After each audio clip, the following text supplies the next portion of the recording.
শুভ সন্ধ্যা আমার দুষ্টু মিষ্টি বন্ধুরা, তোমরা কেমন আছো? আমি চলে এসেছি আজ ঠাকুর দাদার ঝুলির গল্প নিয়ে। আজ এসেছি একটি কাকের গল্প নিয়ে। তোমরা শোনো, খুব ভালো লাগবে। কেউ কোনো আওয়াজ করবে না কিন্তু, তাহলে কিন্তু এই কাকের আওয়াজ তোমরা শুনতে পাবে না। বেশ, তোমরা শুনতে থাকো, আমি বলতে থাকি। এক যে ছিল রাজা। রাজা একদিন সভায় বসেছেন।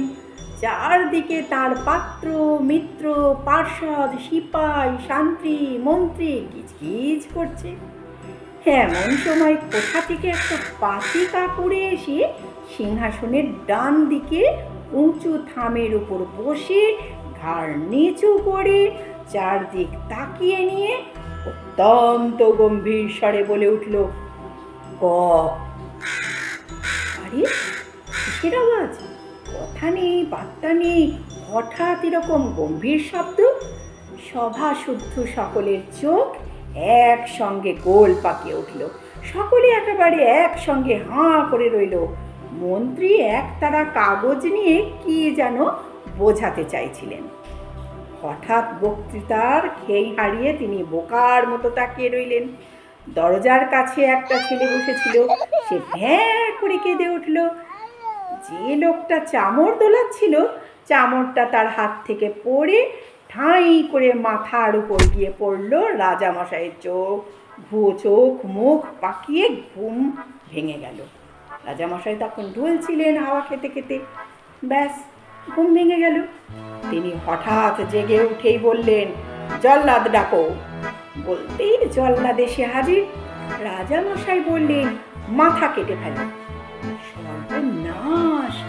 কার মাথা কাটতে বললে রাজা? সকলে ভয়ে ভয়ে নিজের মাথায় হাত বুলাতে লাগলো।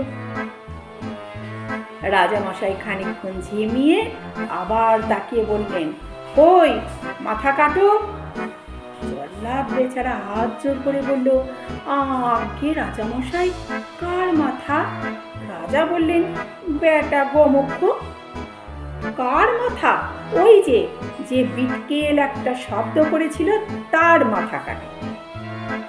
শুনে সভা শুদ্ধ লোকে হাঁপ ছেড়ে বাঁচল, ভয়ানক নিঃশ্বাস ফেলল। কাকটা হঠাৎ ধড়ফড় করে সেখান থেকে উড়ে পালালো। বেচারি কিন্তু কিছুই বুঝলো না, এমনি পালালো। তখন মন্ত্রীমশাই রাজাকে বুঝিয়ে বললেন যে ওই কাকটার ওরকম আওয়াজ করেছিল। তখন রাজামশাই বললেন, ওই কাকটা ওই রকম আওয়াজ করেছিল, তাহলে কি করা যায়? ডাকো, মন্ত্রিসভায় যত পণ্ডিত আছে সবাইকে ডাকো। হুকুম পাওয়া মাত্র 5 মিনিটের মধ্যে রাজ্যের যত পণ্ডিত ছিল সবাই এসে হাজির। তখন রাজামশাই পণ্ডিতদের জিজ্ঞাসা করলেন, এই যে একটা কাক এসে আমার সভার মধ্যে এমন আওয়াজ করলো, এমন গোল বাঁধিয়ে গেল, এর কারণ কি বলো? কাকে আওয়াজ করলো, তার আবার কারণ কি? পণ্ডিতেরা সবাই তখন মুখ চাওয়াচাই করতে লাগলো। একজন ছোকরা মতো পণ্ডিত খানিকক্ষণ খুব কাচুমাচু করে জবাব দিল, আমাকে বোধহয় তার খিদে পেয়েছিল। রাজামশাই বললেন, তোমাদের তো দেখছি বুদ্ধি বলতে কিছু নেই।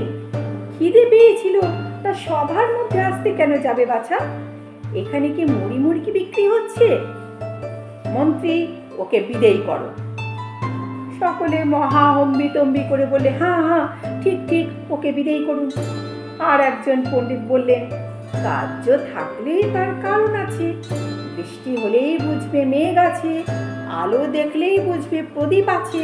সুতরাং কাকের কণ্ঠ থেকে বেরিয়ে আসা এই অপূর্ব ধ্বনির নিশ্চয়ই কোনো না কোনো কারণ থাকবে। এতে আবার আশ্চর্য কি? রাজা বললেন, আশ্চর্য এই যে তোমার মতো মোটা বুদ্ধির লোকও এই রকম আবল তাবল বকে বকে মোটা মাইনে পাও। মন্ত্রী, আজ থেকে এর মাইনে বন্ধ করে দাও। অমনি সকলে হ্যাঁ, ওর মাইনে বন্ধ করে দাও বলতে লাগলো। দুই পণ্ডিতের মধ্যে এরকম দুর্দশা দেখে সবাই কেমন ঘাবড়ে গেল। মিনিটের পর মিনিট যায়, কেউ আর কথা বলে না ভয়ে। তখন রাজামশাই দস্তুর মতো খেপে গেলেন। তিনি হুকুম দিলেন, এর জবাব না পাওয়া পর্যন্ত কেউ যেন সভা ছেড়ে না ওঠে। রাজার হুকুম। সকলে আড়ষ্ট হয়ে বসে রইল। ভাবতে ভাবতে ঘেমে জল হয়ে যাচ্ছে সবাই। মাথা চুলকোতে চুলকোতে মাথায় টাক পড়ে যাচ্ছে। সবার খিদে পেয়ে যাচ্ছে, বিশ্রামও নেই। আবার বসে বসে ঝিমোতে লাগলো সবাই। রাজাও ঝিমাতে লাগলেন। সকলে যখন হতাশ হয়ে এসেছে আর পণ্ডিতদের মূর্খ, অপদার্থ, নিষ্কর্মা বলে গাল পাচ্ছে, এমন সময় রোগা শুঁটকো মতো একজন লোক হঠাৎ একটা বিকট চিৎকার করে সভার মাঝখানে গিয়ে পড়ল। সবাই তো হতভম্ব হয়ে গেল। রাজা, মন্ত্রী, পাত্র, মিত্র, উজির, নাজির সবাই ব্যস্ত হয়ে গেল। কি হলো করে। তখন অনেকে জলের ছিটে দিতে লাগলো। পাখার বাতাস আর বলা কওয়ার পর লোকটা কাঁপতে কাঁপতে উঠে বলল, মহারাজ, সেটা কি পাতি কাক ছিল? সকলে বলল, হ্যাঁ হ্যাঁ হ্যাঁ, কেন বলো দেখি। লোকটা বলল, মহারাজ, সে কি মাথার উপর দক্ষিণ দিকে মুখ করে বসেছিল আর মাথা নিচু করেছিল আর চোখ পাকিয়ে কহ কহ করে শব্দ করছিল। সকলে ভয়ানক ব্যস্ত হয়ে বলে উঠল, হ্যাঁ হ্যাঁ, ঠিক ওই রকম হয়েছিল। তাই শুনে লোকটা আবার ভেউ ভেউ ভেউ করে কাঁদতে লাগলো আর বলতে লাগলো, হায় হায়, এই সময় কেউ আমাকে খবর দিলে না কেন? রাজা বললেন, তাই তো, একে তোমরা খবর দাওনি কেন? লোকটাকে কেউই চেনে না, জানে না বলতে তারা সাহস পেল না। সবাই বলে, হ্যাঁ হ্যাঁ হ্যাঁ, ওকে একটা খবর দেওয়া উচিত ছিল। যদিও তাকে কেউ খবর দেবে আর কি খবর দেবে এ কথা কেউ বুঝতে পারল না। লোকটা তখন খুব খানিকটা কেঁদে তারপর মুখ বিকৃত করে বললে, দীঘাঞ্চু। সে আবার কি? সবাই ভাবলো লোকটা খেপে গেছে নাকি। মন্ত্রী বললেন, দীঘাঞ্চু কি হে? লোকটা বললেন, দীঘাঞ্চু নয়, দীঘাঞ্চু। কেউ কিছু বুঝতে পারল না, তবু সবাই মাথা নেড়ে বলল, ও। তখন রাজামশাই জিজ্ঞাসা করলেন, সে কি রকম হে? তখন ও বলল, আগে আমি মূর্খ মানুষ, আমি কি অত খবর রাখি? ছেলেবেলা থেকে শুনে আসছি, তাই জানি দীঘাঞ্চু।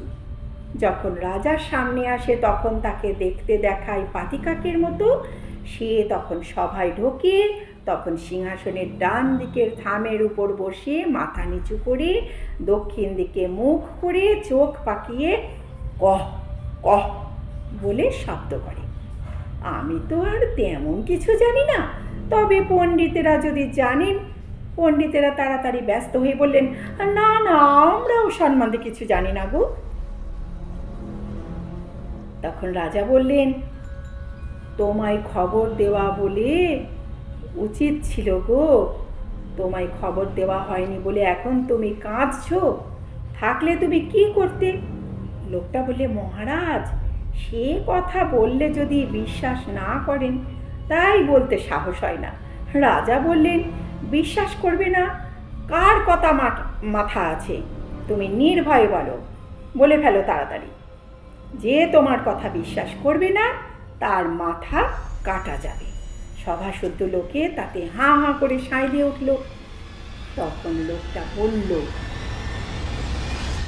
কি বলল বলো তো? যে কথাটা বলল, এইবার সবাই বাচ্চারা একটু চুপচাপ শোনো, কেউ কোনো কথা বলবে না, কিন্তু মন দিয়ে শোনো আমি কি বলছি। মহারাজ, আমি একটা মন্ত্র জানি। আমি যুগ জন্ম ধরে বসে আছি।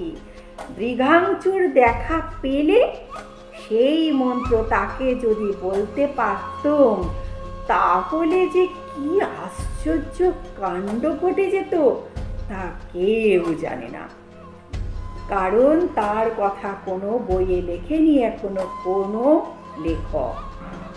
হায় রে হায়, এমন সুযোগ কি আর আমি পাবো? রাজা বললেন, মন্ত্রটা আমায় বলো তো।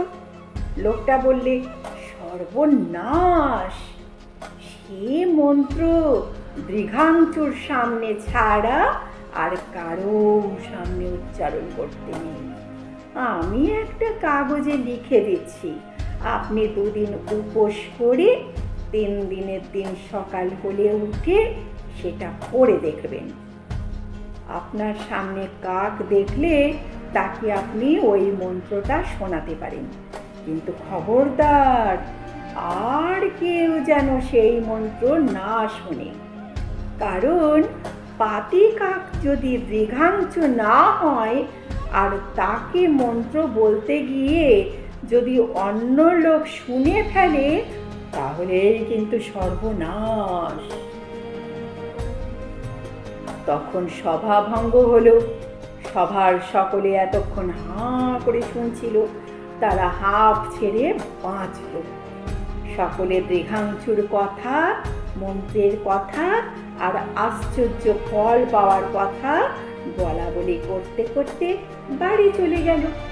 তারপর রাজামশাই 2 দিন উপোস করে 3 দিনের দিন ঠিক সকালবেলায় উঠে লোকটার কাগজখানা তুলে পড়লেন। কি পড়লেন বলো তো? বলতে পারবে? কেউ বলতে পারবে না। আমি বিচিত্রা দিদি তোমাদের বলছি সেই মন্ত্রটা।